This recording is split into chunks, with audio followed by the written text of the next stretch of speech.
Good morning, everybody. I'm going to call this meeting to order. I would like to begin by acknowledging that we are in Treaty 1 territory in the traditional homeland of the Métis Nation. My name is Marla Billinghurst, and I'll be chairing this meeting this morning. To my left is Ms. Lynn Nesbitt, and to my far left is Mr. Marcel Lorendo. The assessor for the City of Winnipeg this morning is Ms. Jennifer Martins, and our recording secretary is Ms. Katie Sutherland. We will be hearing applications for revision of the assessment roll in accordance with the Municipal Assessment Act. The matters for which revision is requested have been described in each application, and we will limit discussion to those matters. The statements that applicants or the assessor make at this hearing are sworn testimony, and anyone speaking to the matters must be sworn in, or they may prefer. Be advised that comparisons of assessments of properties are not considered evidence of market value by the Board of Revision. The Board of Revision is appointed annually by Council and is independent of it and the City Administration. It makes its decisions on the basis of the evidence provided at this hearing and issues a written order that will be mailed to all parties as soon as possible. Please note that the Board's decisions with respect to an application may be appealed to the Manitoba Municipal Board if the matter pertains to assessed value or classification, or to the Court of Queen's Bench if the matter pertains to the application of exemptions from taxation. Should you wish to appeal, information on how to do so will be included with the Board's order. With respect to the hearing process, I will confirm the matters to be addressed with each applicant following the swearing in. We will then have the assessor's testimony, followed by questions that the applicant may have, and then the applicant's testimony followed by questions. Each side will have an opportunity to summarize if they wish. Once all the evidence about an application has been brought forward, the applicant may leave. The process will repeat for each item on the docket today. The session will close after all the applications have been heard, and the Board will deliberate in private and make its decisions. You will receive the order by registered mail as soon as possible. As information, all public hearings are recorded and will be part of the public record.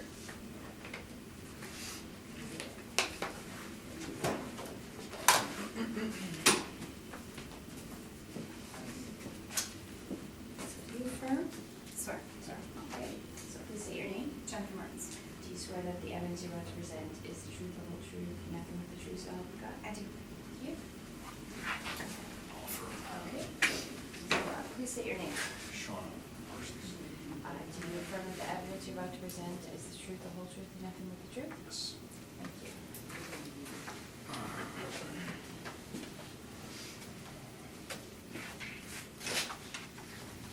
Okay, the first matter on the docket this morning is 88 Eric Street. I have a preliminary matter if we have a chance. Oh, okay. The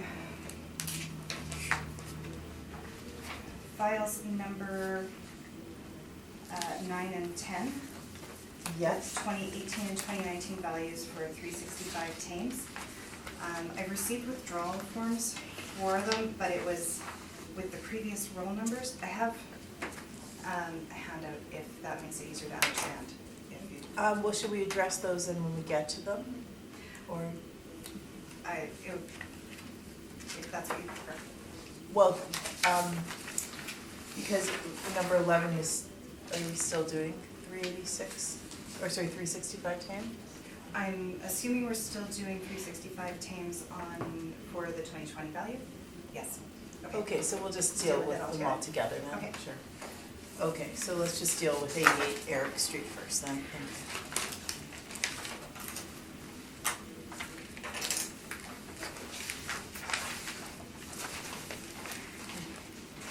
Please proceed when you're ready.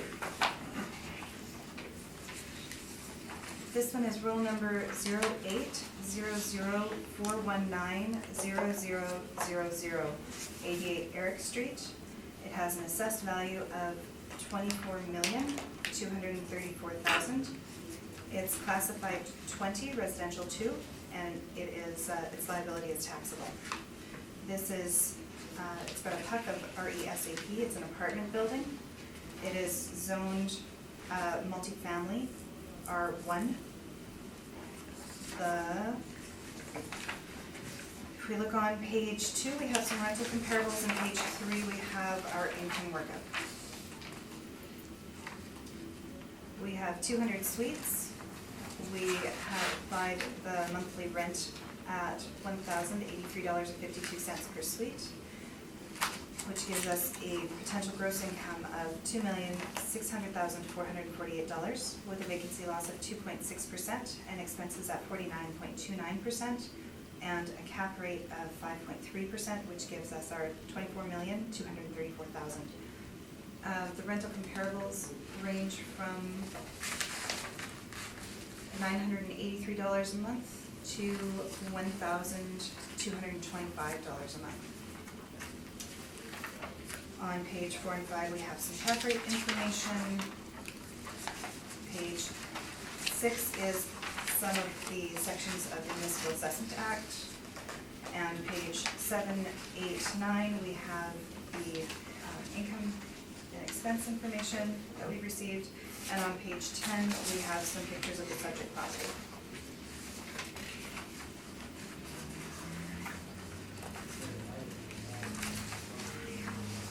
Okay, thank you very much. Mr. President, do you have questions for the assessor? I do have a couple questions. The monthly average rent, the $1,083.52, that's model driven. Yes, it is. The comparables 1 through 5, how are those numbers arrived at? Sorry, how are the rents? How are those average monthly rents arrived at? For the comparables? Yes, for. The comparables, those are the rents that the subject properties have submitted in their income and expense manuals. Well, would it not be appropriate to use the rents that we submit, or is it because it has to be model driven?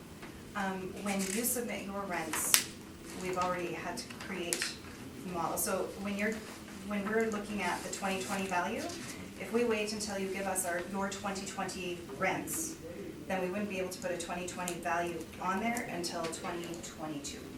So, in the case of 130 Belleville, that rent, that's my competing property, that's the one that adjoins to the property. Mm-hmm. I don't seemingly get the same value as you do. No, that's not true, sorry. I get within $1, so is it just a rounding issue or something to that effect? It's within $1 or $2 type thing, is it just a rounding effect that would come into play? Yes. Okay, all right, thank you. Can I address for a minute your capitalization rate evidence? Sure. Are we using, this is different from previous years, of course, but this is the purpose of showing these individual capitalization rates is to illustrate the accuracy of the model and substantiate the model-driven capitalization rates. They are not meant to be comparables to specific properties. So are these being used as comparables, these 4 individual properties under multifamily? These 4 properties are given as an example. We're putting these into all of our briefs. So the townhouses, for example, on a different docket may not actually look similar to these ones and might not command similar rents to these ones. So these are just to show that we're using the values that actually apply to what we have on our chart here, and that these are just a small snippet of the properties that we use. It's not that these are our only 4 properties that we have cap rates on and we're applying these across the board, and it's not meant to be a shopping list. Okay. It goes on to say that the net operating income has been developed through stabilizing owner-reported income and expense information. So that means that you're using those INEs to stabilize those? Yes. Okay. Is that an appropriate way to develop cap rates? Yes, we work within the IAAO standards. That's our guiding principle. Can you bear with me? I do have just a bit of rebuttal to the top, the 191 and the 33 ward. And my rebuttal is by virtue of I have different numbers based on the sales information. May I present that? Yes, usually you present rebuttal at the end, Oh, okay. after you do your presentation. At the end, right? Yes, you'll have a chance for rebuttal. Okay. And you have not been to this property? No, I have not. Thank you, those are my questions. Thank you. Mr. Lorendo? On their I-8, page 7, they're showing parking revenue Yes. of 106,842. But on the right-hand side for parking, they show all zeros. Yes.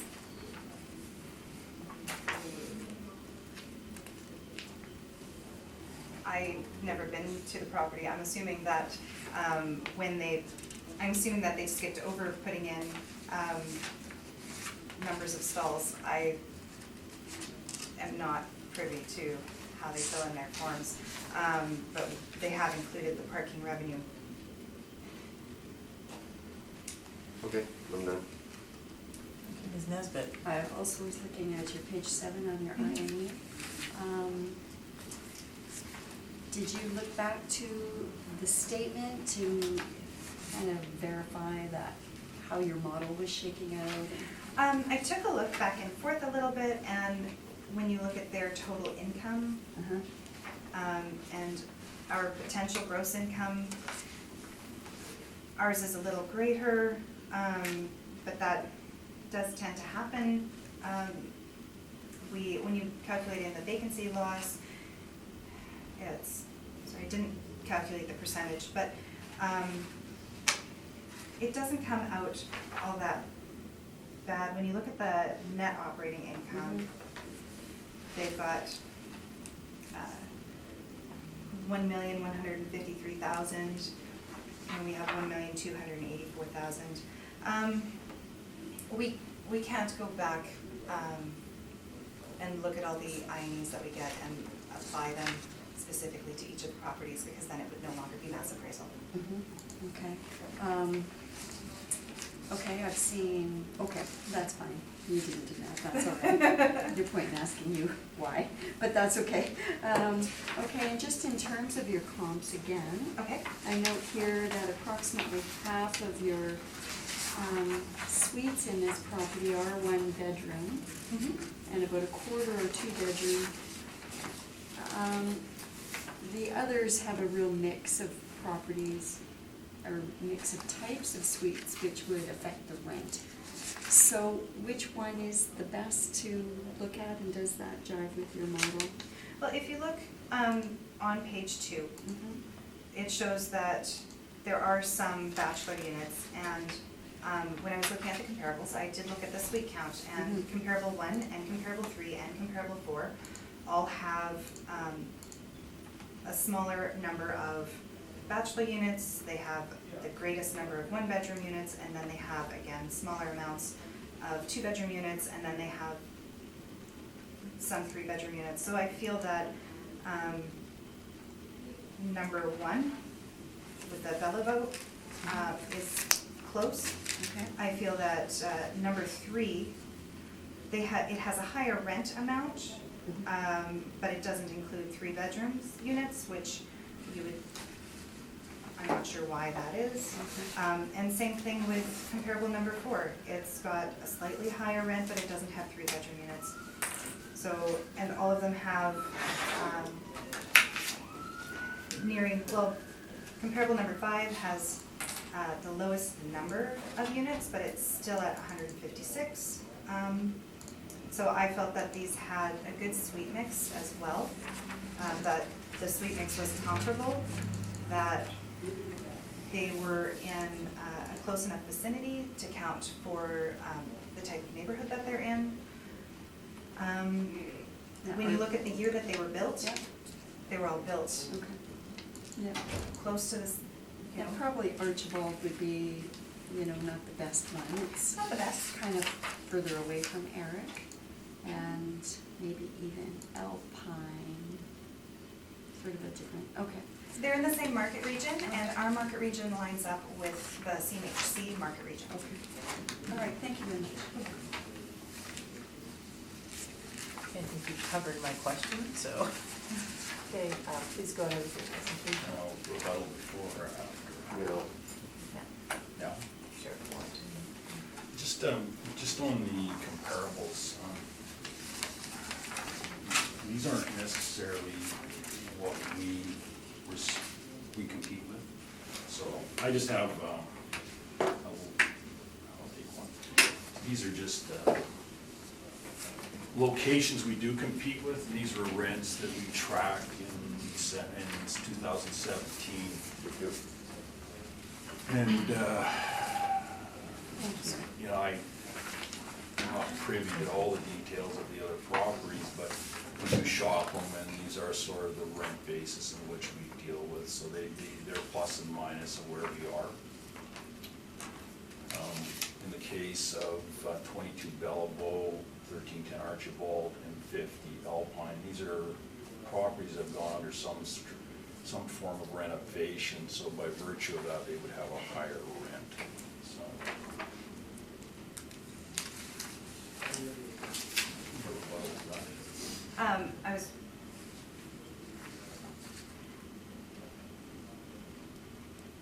Their higher rent would also be offset by higher repair and maintenance expenses, and similarly at Belleville, at Eric, there's every opportunity to also match the improvements and thereby lift your rent, but it will be adding expenses. But usually the cost of repair and maintenance for upgrading balances out with the increase in rent. Because once you've improved, then you can increase above the 2%. So should there not be a return on the improvement? You're talking a $35,000 improvement here. Well, if there has been in what manner would you? You're talking about what we have the opportunity to improve. Yes, absolutely. But what we look at is if we improve, do we get that in a return basis? And I don't think we would, because you're looking at about a $35,000 a unit improvement. And with only $100 or so in return, if that. And you can see on one bedrooms, for example, that's the majority of units. There's not a huge amount of upside to do that. So we would spend an awful lot of money with minimal upside, and we might spend several millions and not recoup that for a very, very long time. So I'm not sure it makes financial sense to do that if there's a return on investment to do that without running a lot of numbers. As you can see, 200 Belleville Road is an improved building. It has been renovated. It's a Mar West property, and the rents are below us on the one-bedroom front. 77 University Crescent has similar rent. It's a much better situation for the university crowd. Again, we wouldn't get sort of a big kickback. We're talking, what are we talking here? $30, $35. 22 Belleville Road, $35 again in monthly rent. 20 Pembina Highway, $10. Clayton Drive, well, it's not, wouldn't figure in, nor would Alpine, although I think Alpine has since done some renovations to improve that. But my point is that to spend millions of dollars for hundreds of dollars of return doesn't seem very appropriate. So I'm sorry, so you're saying 200 Belleville is greatly improved and over the subject property, and yet the rent is lower? That's correct. It's a Mar West property. It was bought several years ago and the rents are 5 or 6 years ago when it was improved, and their rents are lower. They've had some issues there for sure. Okay. It is a fairly competing property of ours, and it's many units. It's It seems to be that they're within range and that the range is fairly similar. Agreed, they may be within range, but we've got an improved property versus a non-improved property, and if we improve this property, where do we go? We're gonna get a few dollars more in return. It doesn't make any economic sense in this particular environment to do so. Okay, but it looks like the rents that you're showing are quite comparable to the rents that are here, and it's quite They are, comparable to the subject property. and we do compete with those, but those are not the same rents that you have in your comparable, right? So that's sort of why I'm having some a little bit of concern here with your rent comparables, because we deal with these folks daily, weekly, monthly, right? And so your rents are different, and I don't understand why there'd be such a differential in these, because these are as of 2017. We shop them, when we make sure we have our price points comparable to Mountain's market, right? These are the rents that have been submitted to the city of Winnipeg. If numbers that are submitted to the city are different than numbers that are used on other spreadsheets, that's not for me to judge. Here you're using them all separated out by type of bedroom. And over here, we take I the understand. income and we divide it by the units. I just want to make. So I'm not sure, using this chart that you've handed me, I'm not sure what the difference is. I don't know Well, I how don't many know units are either. in these, so I can't divide it out and compare it.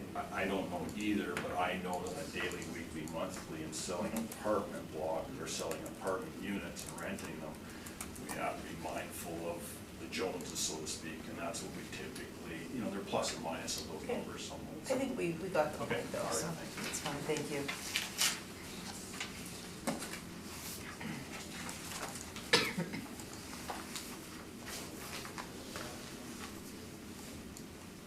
Sorry, sorry, I have to proceed, sorry. Sorry, actually, Marcelo, did you have any questions about the rebuttal? Not on the rebuttal. Okay, yeah, okay, sorry, please go ahead.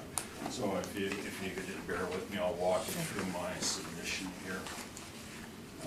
First page is the index, and then on tab 1 is a breakdown of the summary of just sort of elements of the building. Previous appeals, I do have to, so we have some previous appeals, we have some previous capital decisions. I have put in a summary of the net operating income, which is a stabilized net operating income on page 1 at the bottom right corner. And I think I put a little arrow there just to help direct, sorry, it's OCD on the organization here. So that's page 2 is just an overhead view. This is a building that runs north-south on Eric Street. That's at the corner of Belleville and Eric. So page 3 is an overhead map that kind of gives you a bit of an indication. It runs north-south. It's near the intersection of Dakota and St. Mary's. And Dakota Collegiate is nearby. I'll take you to tab 2. Tab 2 is 88 Eric Street. What I did is, this is the information from income and expense statements. I summarized it into 3 years, because the last round I was asked why I didn't do this, so I did. So what I've done is I've used the actual income and expense, or the income, the additional income, and the vacancy and bad debt. Sorry, I've got bad debt recovery of 522. It just should be bad debt because it's a negative number.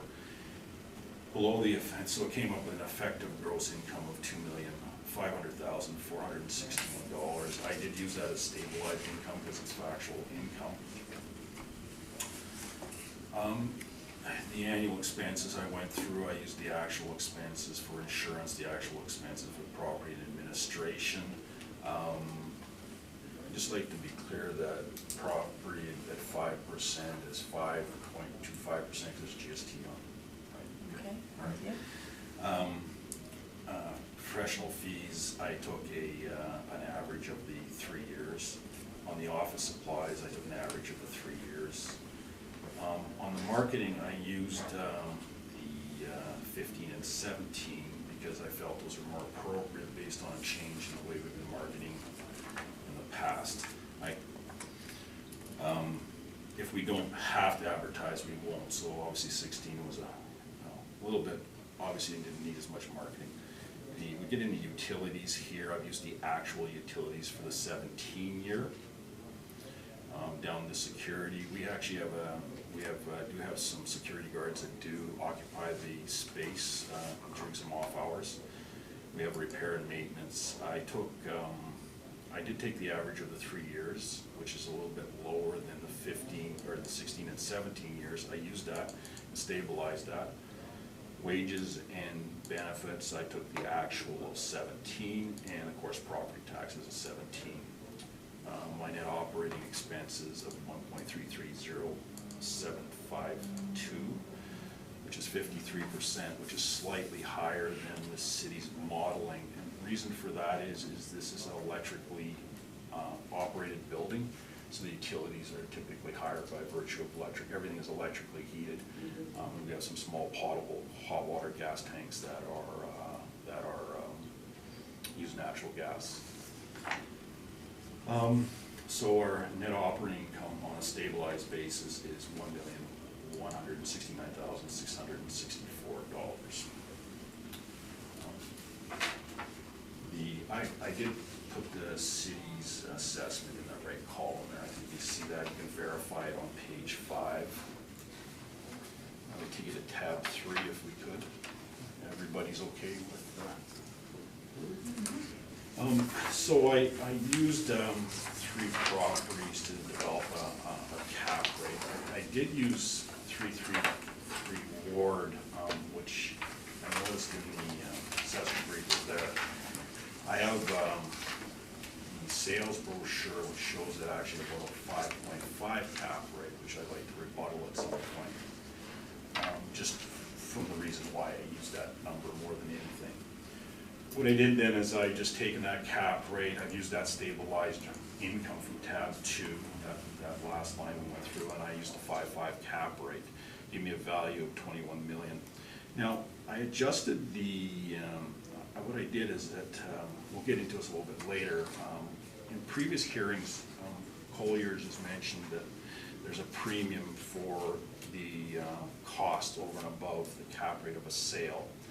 So in order to test that theory, what I did is I just took that value. I said, what would the land titles values be, legal, CMHC reports, and some various engineering reports and other reports, and I gave them a value, and I can't support that back here, and it reduced that cap rate by 0.2. So there is some support for the fact that the cap rate does have a premium.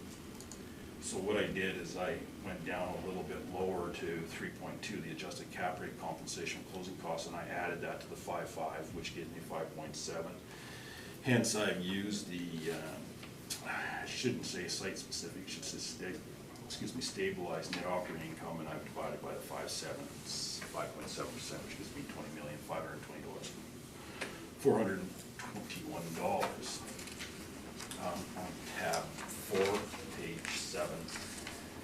It's just the cap rates. I think everybody's seen those. They're pretty standard. Everybody's transitional, but as you can see, it's been fairly stable for the last assessment cycle, and really previously from the other assessment cycle. In fact, it's gone up slightly a little bit by a quarter point. On page 8 of tab 4, I was able to obtain this Stevenson Advisors report here. I stroked out 1 and 2 because the first one, Smith Street, was an estimate of 5.1. I know you can't estimate stuff. There has to be some calculation, but I eliminated number 2 because I manage that building and I know that's not correct. That building had a rent compliance issue upon purchase. I used 3, 4, and 5 in the cap rate. I stroked out Ward for 5, 4, 4, and I added that one in. Because there was no addresses on 3 and 4, I just had a copy of the Johnson report, and there's a 3 and a 4 on the left column of the page. It just verifies that that is the address and that those figures are valid. The fair tax realty was, I use that as a 5.4, the evidence to provide a cap rate that is, which I think is fairly right. And then just verified it here as well, the fair tax. On page 12, and I pulled this from Altus's here, they make reference, on their market report, very top box there, it does make a reference that land transfer, 1.3 legal fees, so on and so forth, to adjust cap rates for closing costs of 0.25%. I got 1.2%, so I just wanted to point out that there was some validity to that calculation. I went to page 13, just to show that there are cap rates that exceed the 5.5 and the 6 range here as well. Page 14 was a submission made by Colliers to the last assessment cycle. On page 15, it gives the date and time at which that submission was made. But you can see with multifamily, they need to adjust the closing costs, and they've added a premium to the closing costs. My premiums aren't that high. I can't tell you that I know of a property that's being refinanced and their costs are about 2%, but unfortunately I can't give you details of that. I just pass that on as just trivia. Obviously, page 16 and 17 is the Q1 18 and Q1 16 cap rates, the verified my chart. I just calculated land transfer fees based on, to show I didn't make that up as well. Didn't make up the CMHC fees on page 1 here, just what the costs are. There's 3 pages to 21. Just an engineering report on the top left-hand side of page 23 just shows a fee for an engineering report that was required. And there's a phase 1 environmental study required. Again, it's $4,400 on page 24. So again, I'm just trying to prove that I didn't make things up this cost-wise. Tab 5, everybody's with me on tab 5, page 25.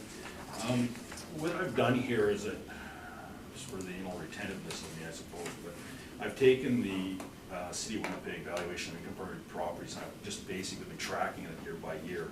And on the very bottom line, it says cap rates, and I've noticed that there's been a substantial change in the cap rates from 18 to 20, 4% from 5 to 4.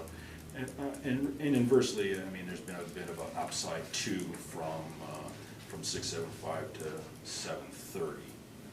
But anyways, we're well within the city's range and well within the Colliers and C.B. Richard Ellis range. 26 is just more of that same brochure I've just collected the data here. And then on page 26, now there's a map here, sorry I didn't number it, it should be 26M. It's just behind 26, just 26M for map. I don't think I noted that.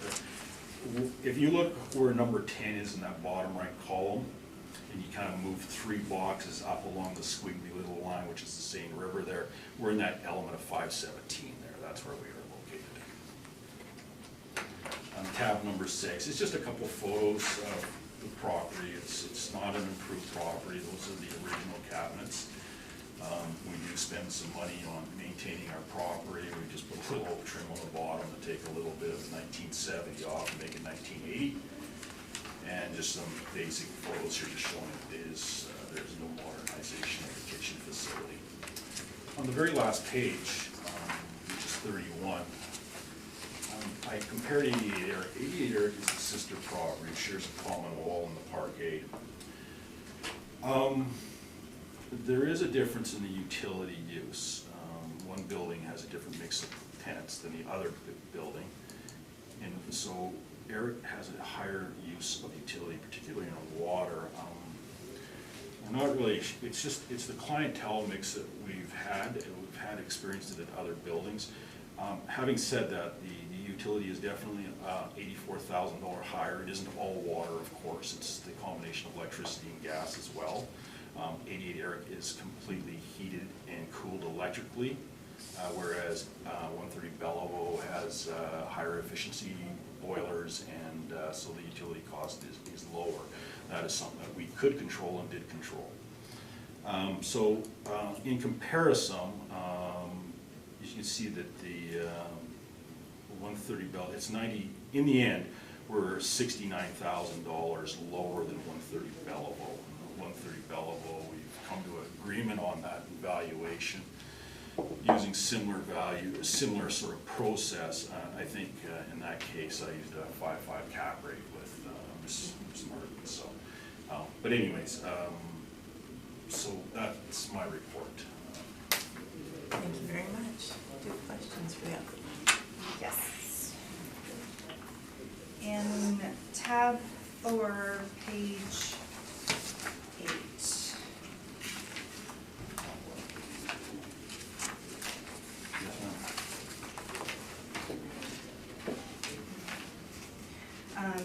It seems like we focused quite a bit on ward, so I wanted to talk about ward, the 333 ward cap.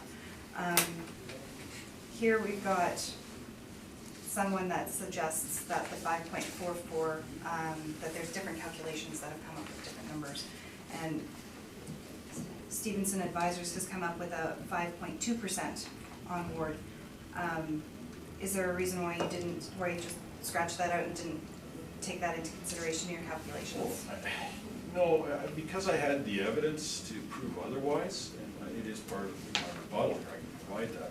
I took the sales brochure and I looked at the sales brochure and then I looked at the net operating income. And actually, it's a little higher than that, it's about 5.49, I think it is.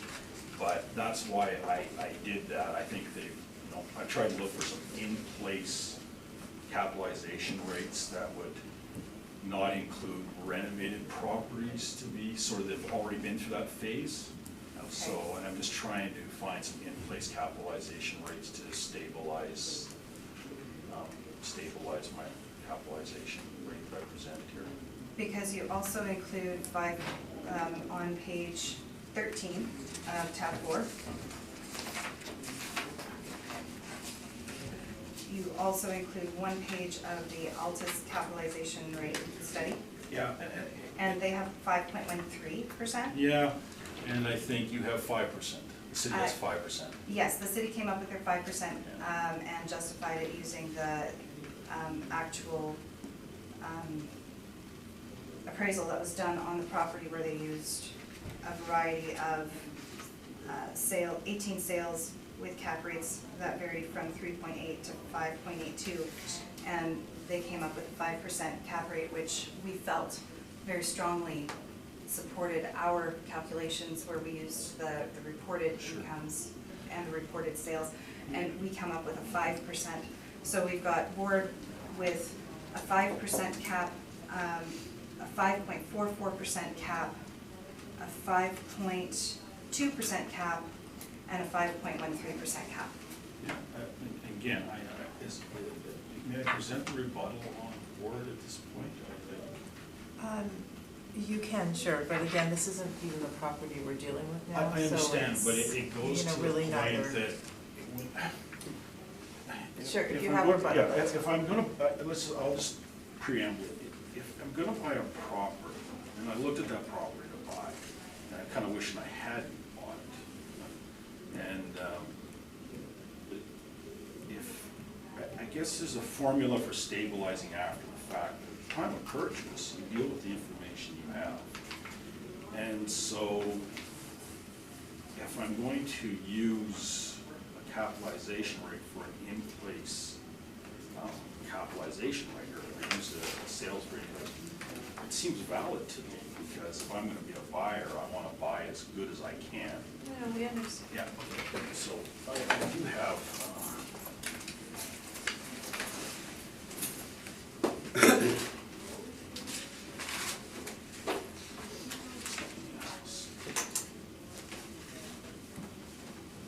there's the second property here, but can we just deal with the inside, or do you want to just tear this off? We can just look at the Okay. consumer board, that's fine.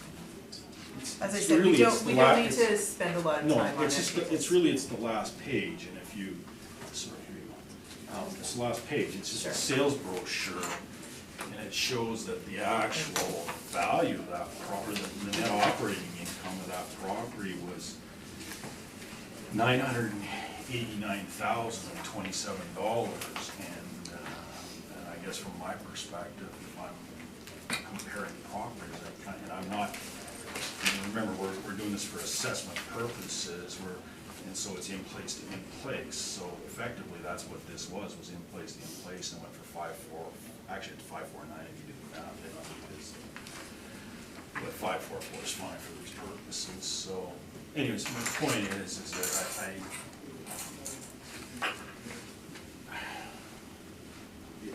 I'm not trying to blow smoke up anybody's butt here, but establish that there are cap rates, trying to use more of a market environment.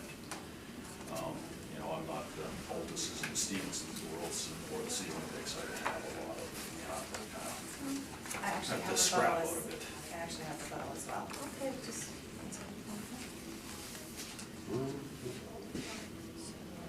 I actually have the bottle as well. Yep.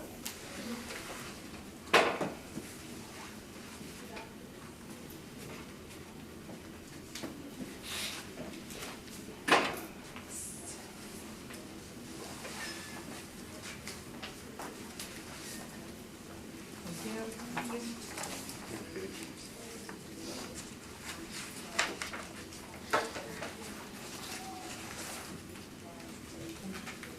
Guessing some of you have seen the Altus. I'm very familiar with this document. No. I'm assuming no. my Could you- colleagues are as well. Could you explain it to us, please?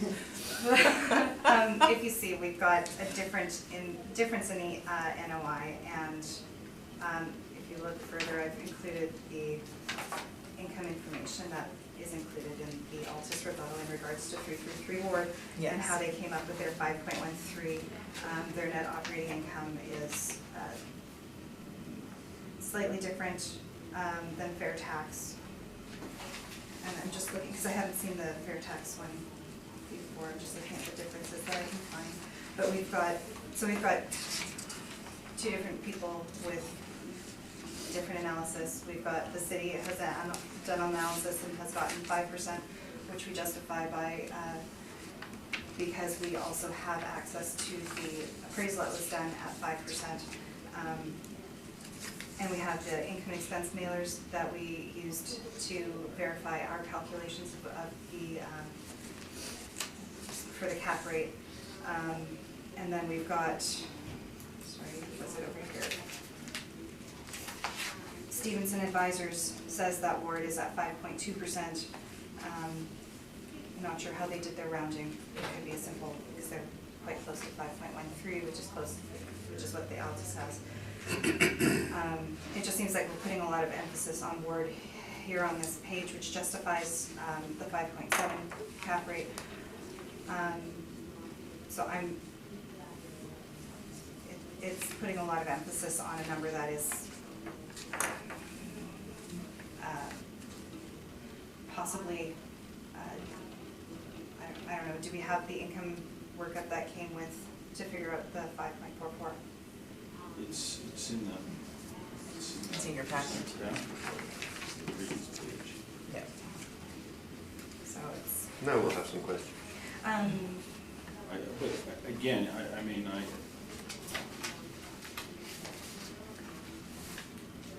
Okay, let's get back on track here. Okay, so you're, okay, do you have any questions about her? well, I didn't use the Altus report per se, other than to say there's, you know, cap rates upwards of 6% here. That's all I'm saying, using the visual. I'm not necessarily using a Ward, I guess, is used in here, but you know, I don't know what to tell you. I've got the sales data. I got Well, the, just I got the I got- questions. Yeah, I know. Just questions right now, and then we're gonna get this back on track. Okay. Okay, Marcel. Sure. Okay, let's take Ward out of it. On your sheet. on my sheet? Yeah, let's On take which Ward out one? of it. On your sheet on page 3, on the Altus, on your submission you just gave. Okay, yes. Number 1, it's not a high-rise like this is, correct? Be that as it may, it's one that was highly emphasized on page I'm aware of that. 746. Or Yes. how much weight are we putting into it? It seems to be that there's a lot of weight put on it because it's only one of 3. Is, they got inside parking there? I don't know. You have surface Well, parking they- and garages. Yours has indoor parking. Yes, but that's not necessarily a good thing. But I'm not there yet. We'll come to that after. Okay, Don't worry, just, Just let me work on. yeah, sure, sorry. St. Anne's Road, 403, what is it? I haven't had a chance to take a look at any of the other ones. Number of units, 14. How many units do we have in this? 200.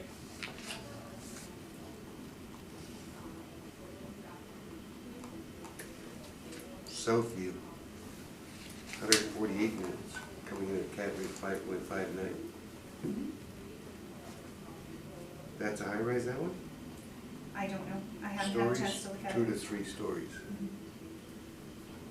So none of those are really high rise. And this one was also built in 2014.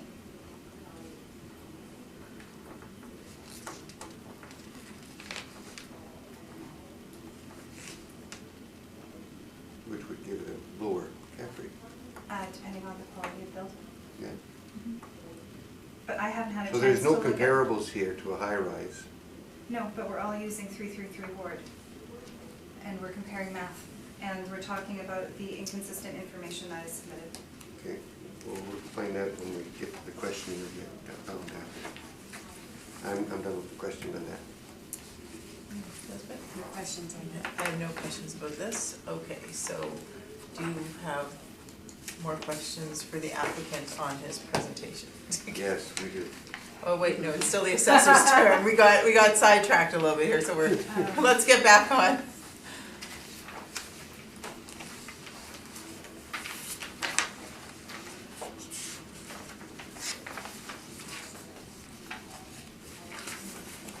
You guys are throwing me off my game today. I'm just, We're trying. Does the rebuttal information have any of the income oh, on page 7 of the rebuttal? Here's the bottom? Yes. Yes. What is the cap rate used on page 7 for 555, for 333 Ward? If you look right above the chart, there's a big sentence over there, and it states that 5% has been selected as an appropriate capitalization rate for the property. That's not what it's sold for. But we're looking at different opinions of value, and True. if we're looking at what did the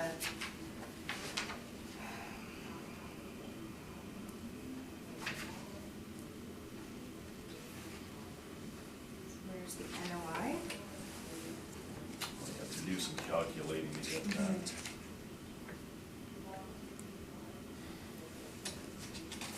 If I may, if you just really wanted to go to page 8, that's fairly close. It's $20 and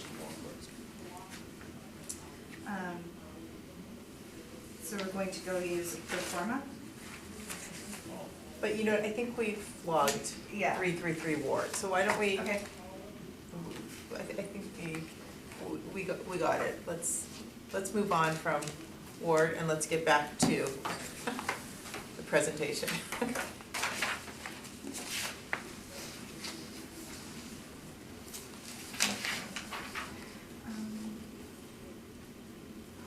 Now on page 6 of, I think that's still in tab 3. Yes.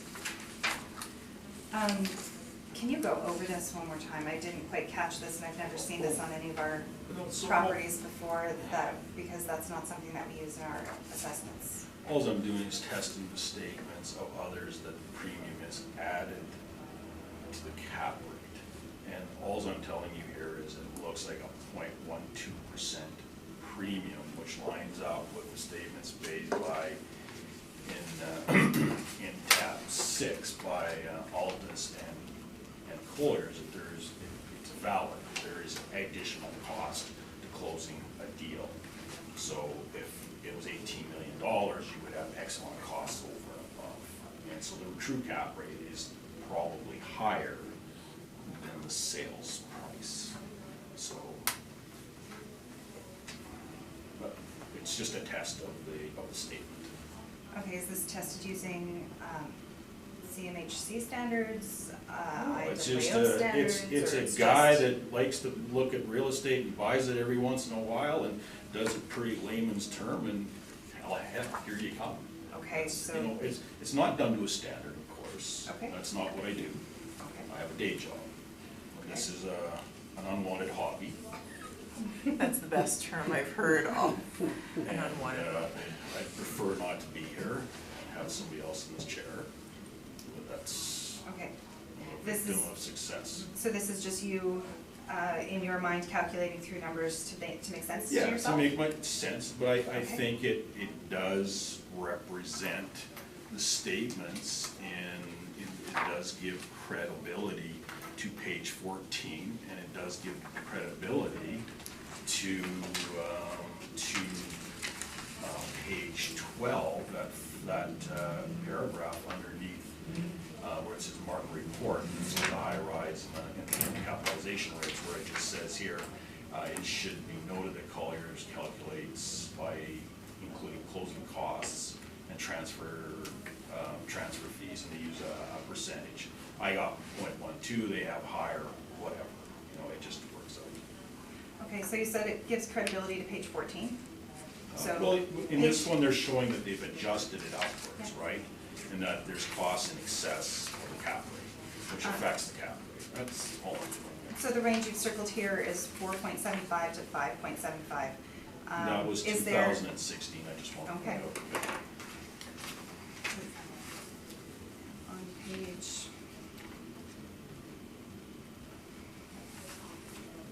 Tab 4, page 7.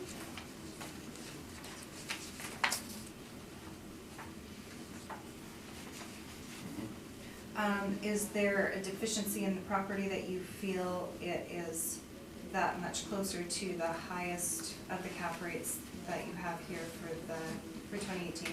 Well, I think I'm fairly within the range here, am I not? I think I'm just within wondering if there's a reason, if there's a deficiency in the Well, building. do they not add, does the city not add a quarter point to properties that are 1975 and newer?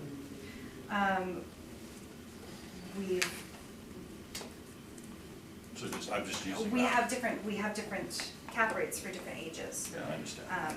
And But you would reduce it, so if you reduce it, when you add to it, when you use the inverse of that, from a math perspective. well, we've already applied the age, the appropriate age category to the property. And it appears that it is not, with having, the expense ratio is within normal, the rent is within normal. I'm just wondering if there's some other deficiency Whose rent is with normal? that and whose expenses? on your incomes that you have here.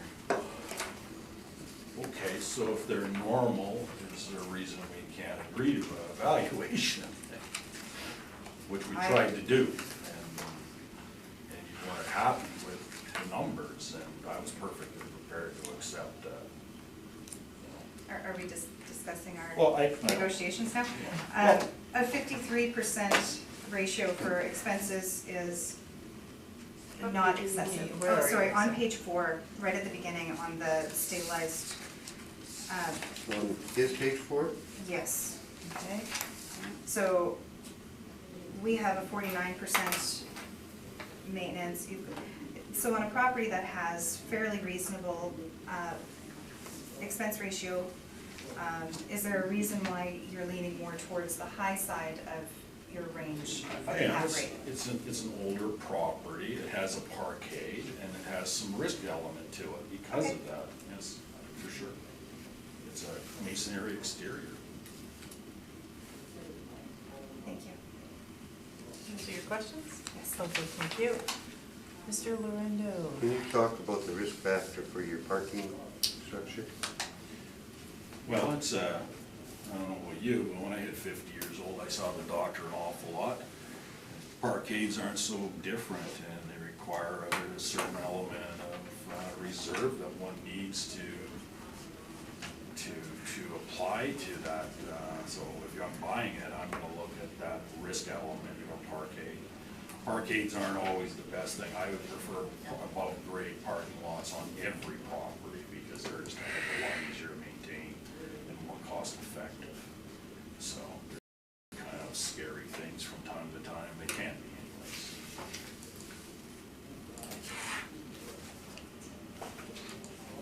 Go to 5.7.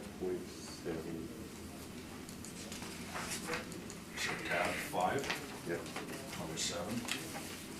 Sorry, tab, sorry. I was almost there. You have to tell us where you're going. That's what I'm trying to find. I'll find it. I was just there and I dropped it. And I do like the way you laid it out, by the way. Thank you, sir. If you don't, I can help you out, maybe if you just tell me what you're looking for. Well, I found my page back, and it's at page 4. Page 4? It's where we all were. Where we all were. All right. Where we all were already. The number you were looking for, stabilized, was 1,169,664. That's correct, sir. That's what you were looking for, and This is in the- Well, ideally, I'd Yeah, like I- 217, but I'm not, if everybody's using stabilized, I'm with the party, I guess. then you used 5.7, correct? I did, sir. And that's what gave you the 20,500,000, correct? Correct.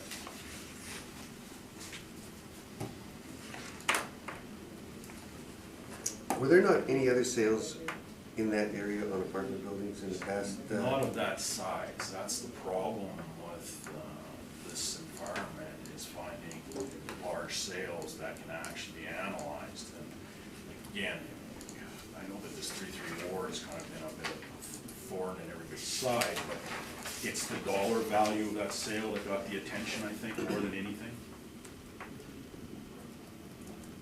And what that in-place income traded for, essentially.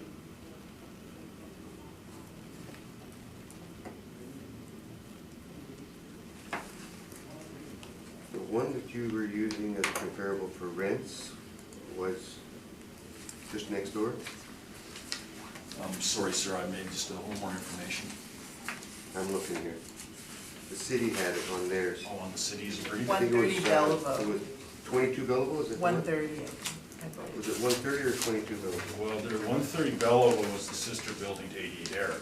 Yeah, 22 Belleville was just down the street, you know, let's call it 400 or 500 meters, if you wish, and 130 Belleville is our building. is your building. Yes, sir. Yeah. Okay, that's all straight in my mind. I've been by there 1,000 times, I just wanted to make sure I knew this building was properly. Thank you. And thank you for such a nice layout. You're welcome. Ms. Nesbitt? I have no questions. Thank you. I have no questions either. So thank you very much. I think we're going to take a short break. May I ask one more question? Oh, sure. What was the value on this property last year, or last go around? Oh, I'm sorry, I don't know off the top of my head. My notes have it at 20,914,000. You could be right, Is anything going on with this building that would justify a decrease in value? just net operating income. Thank you. Thank you. We're going to take a short recess. So, let's move on. Right, I'm calling the meeting back to order. The next matter on the docket is 365 Thames Avenue. Please proceed. Let's go to the right one though. Which page is it gonna be on now? It's going to be number 11, please.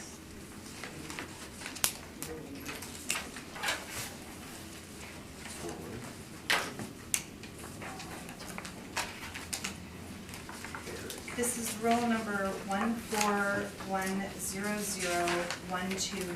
14100129785. This is 365 Thames. The assessed value is 37,317,000. The classification is 20, and the liability status Hey, what- is taxable. What number did you say? Number 11. You're on the wrong brief. Yeah, number 11. I'll say number This 15. one.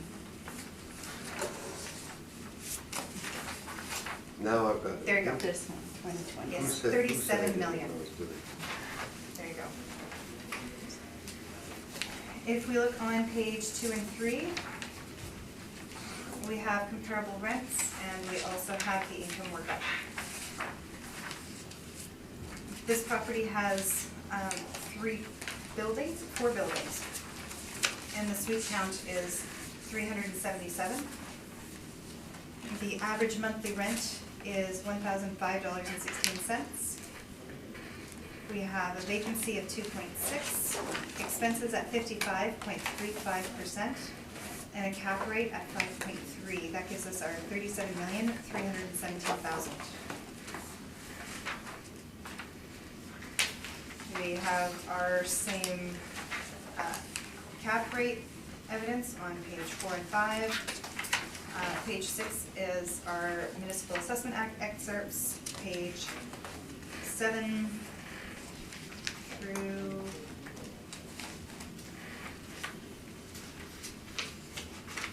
15 is our income and expense mailers. You may notice that these are, have different addresses and roll numbers at the top. That's because this was, they were put all together under a new roll number. So these are the separate buildings. It was 190 Watt and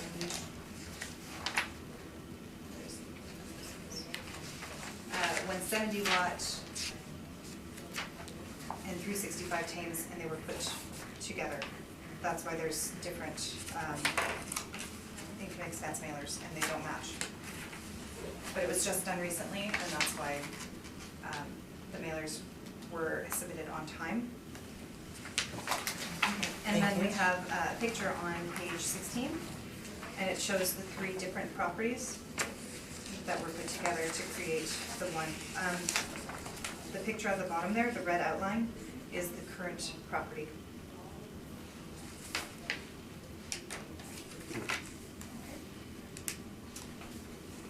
Thank you very much.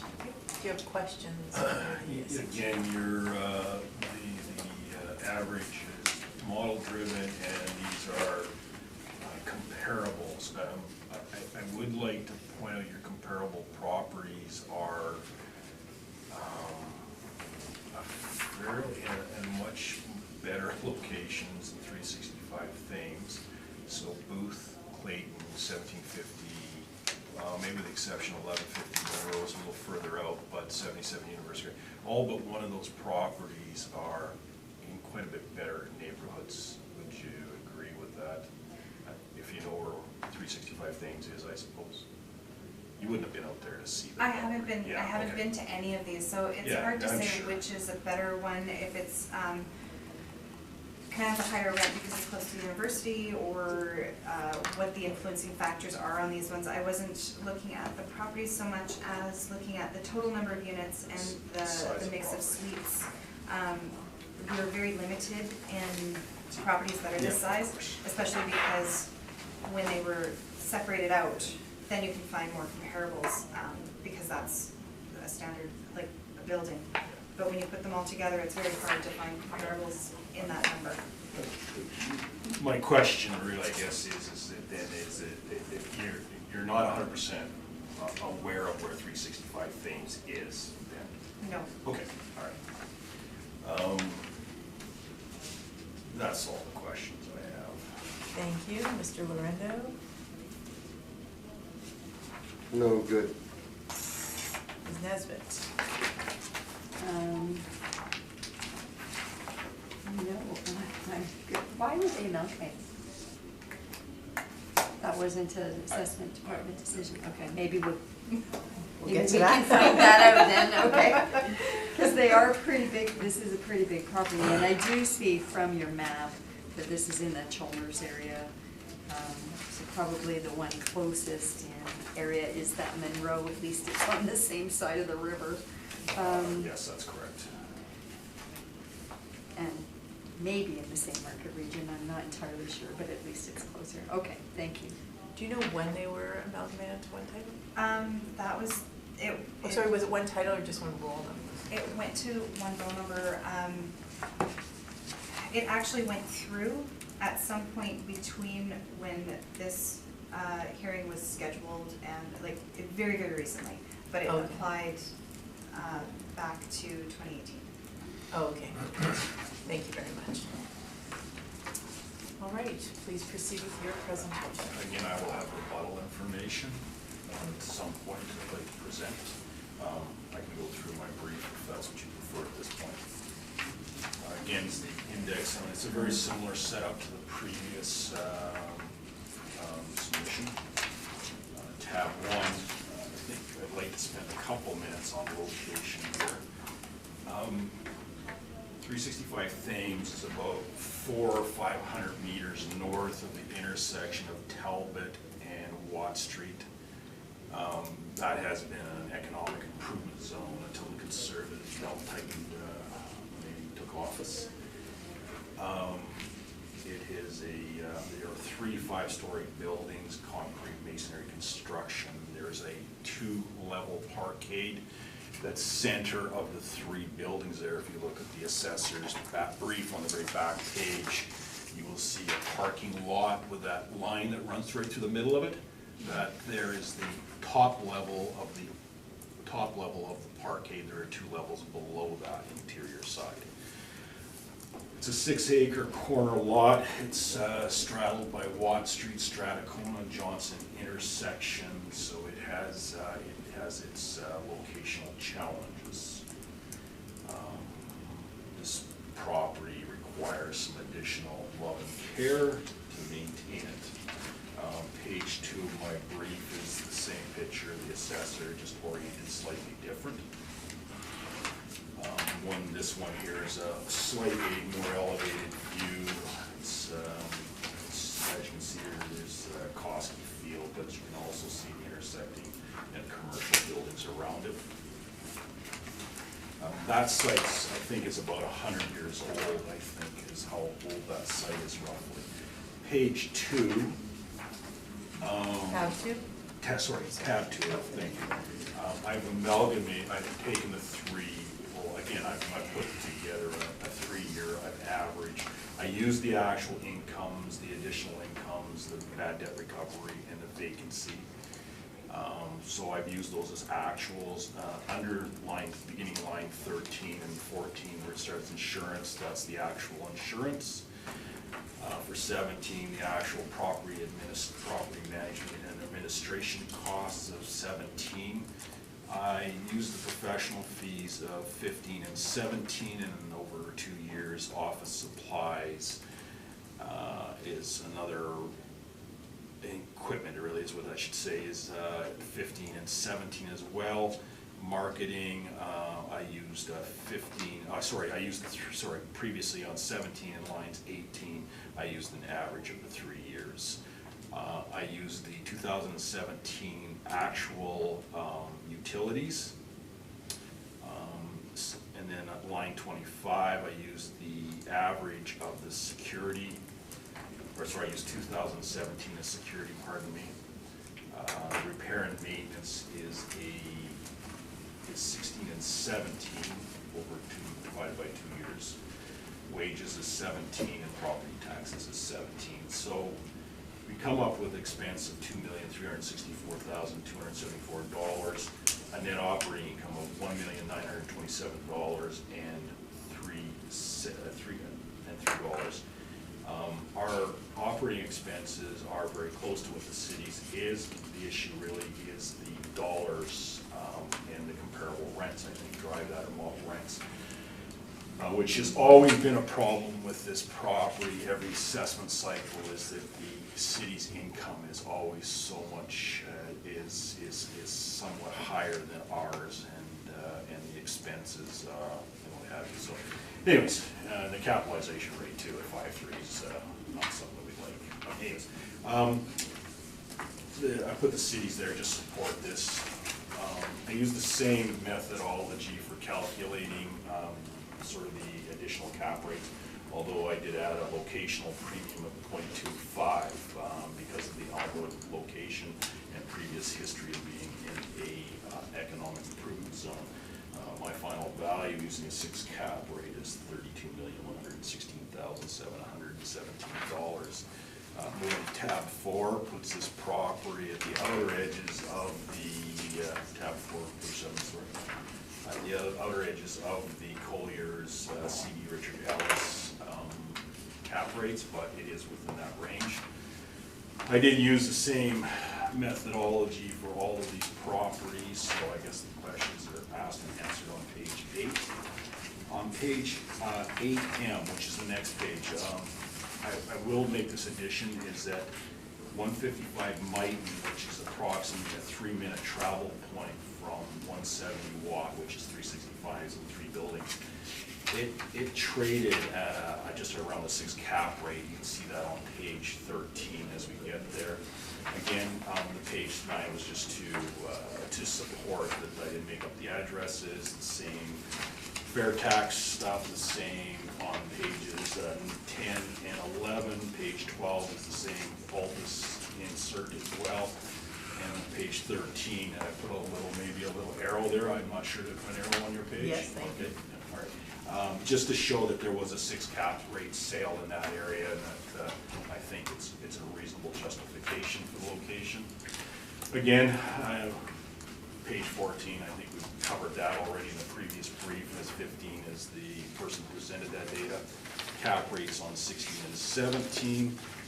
This is the value which resulted in that land transfer and that calculation. And pages 18 through to 25 are the same as the previous brief.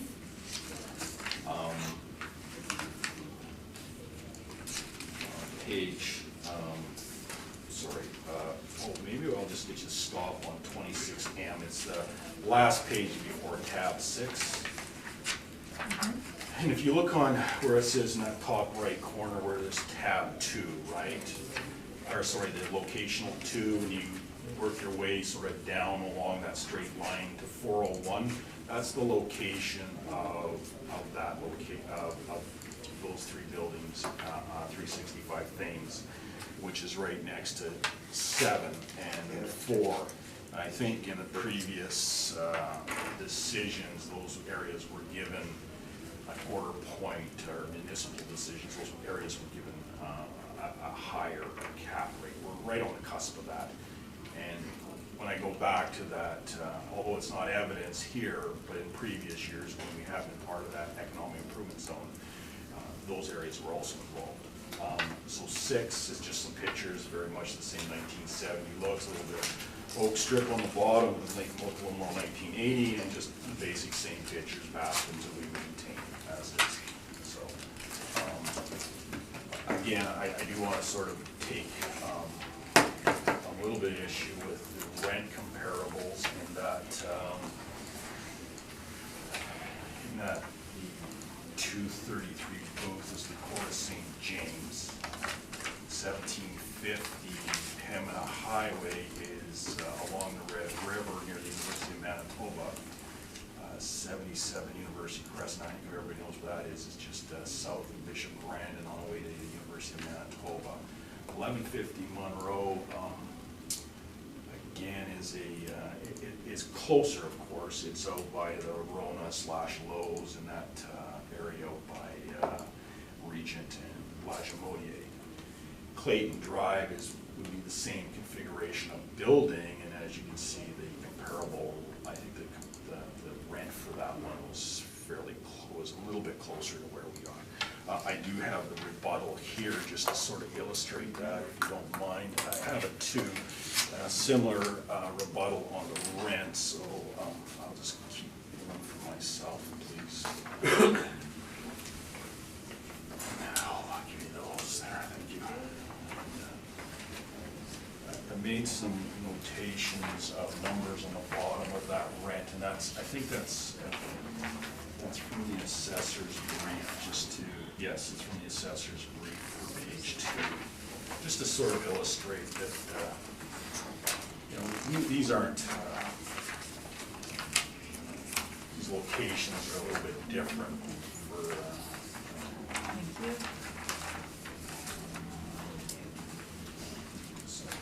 So on this rebuttal here, I just want to point out, and I know it's very difficult to find large properties like that, and I understand why Ms. Marks did what she did. It's just that, you take a look at 1750 Pembina Highway. It's next to the river, close to the University of Manitoba, and it's got 80, almost 81% of the volume of units there is 2-bedroom units. So whereas we're at 33%. Clayton Drive was down by St. Anne's, on St. Anne's between Bishop Grant and then Fermor, next to the Niagara Golf Course and St. River there. Its rents are a little more comparable in the sense of it, but of course it's in a better location. And then that's Clayton Drive, sorry. And then we take 233 Booth, which is, it's a Court of St. James. It's next to the Grace Hospital and the Grants Middle Park there in St. James near Moray. And so it's where all my dad's parents, that's where all my mom and dad's friends retired to actually, because that's where I grew up actually.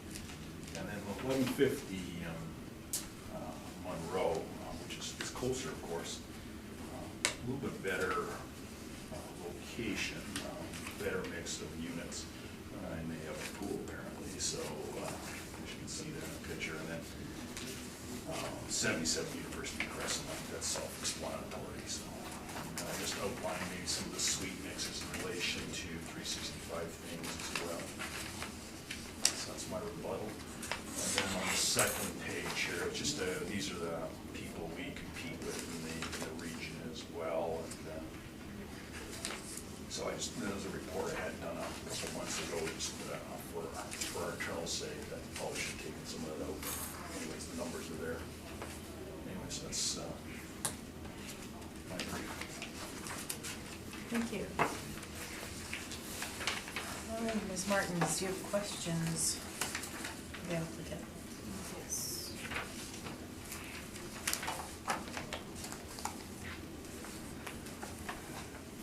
Okay, we're putting a lot of emphasis on the rents. Now, can we take one look, please, on your page 4? Sure. Page 4. Yes.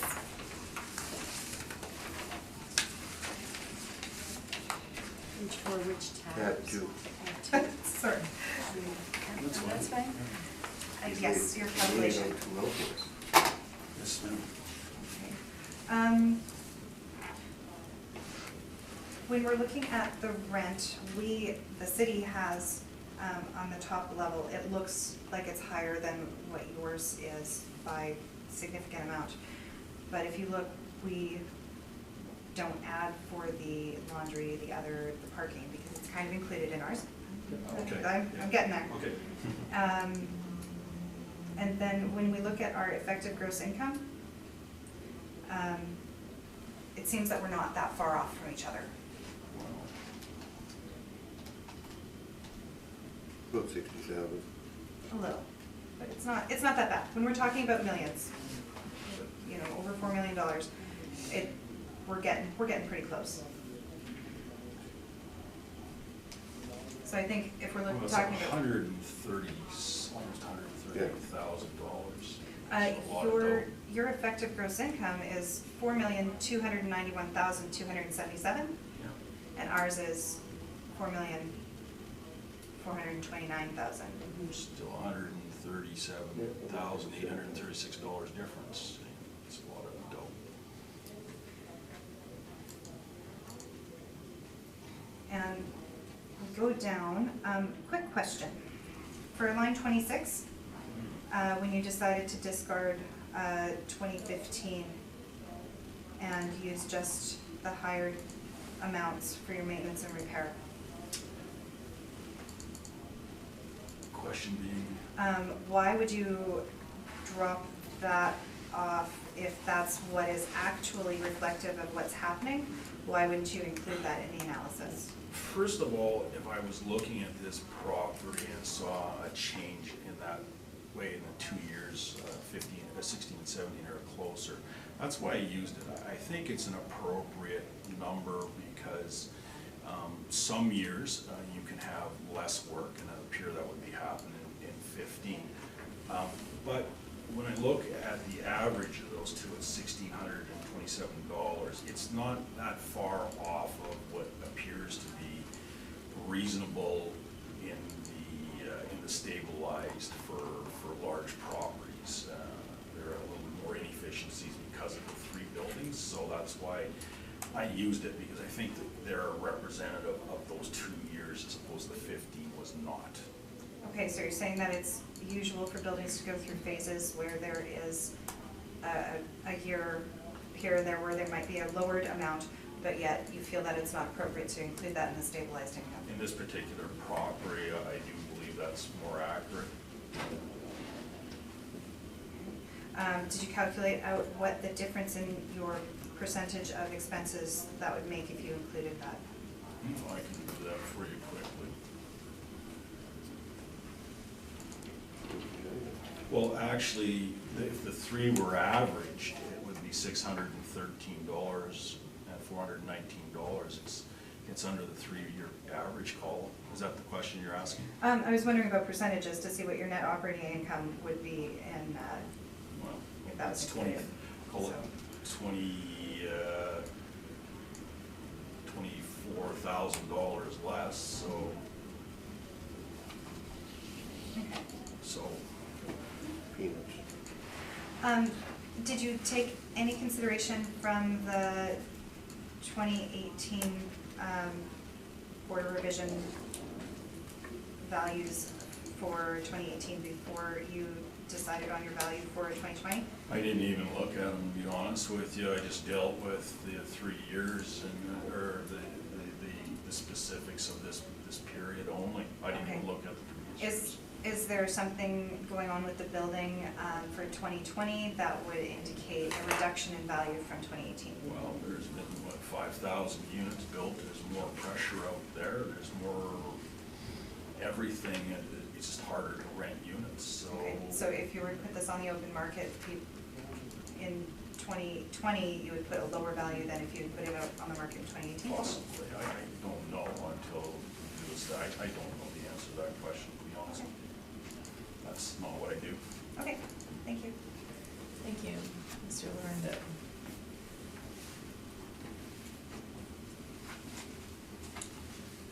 You're in a wiser place than this.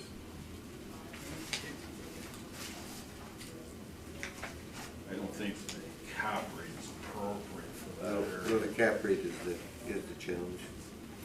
Okay, I've got no questions. Nesbit? No questions.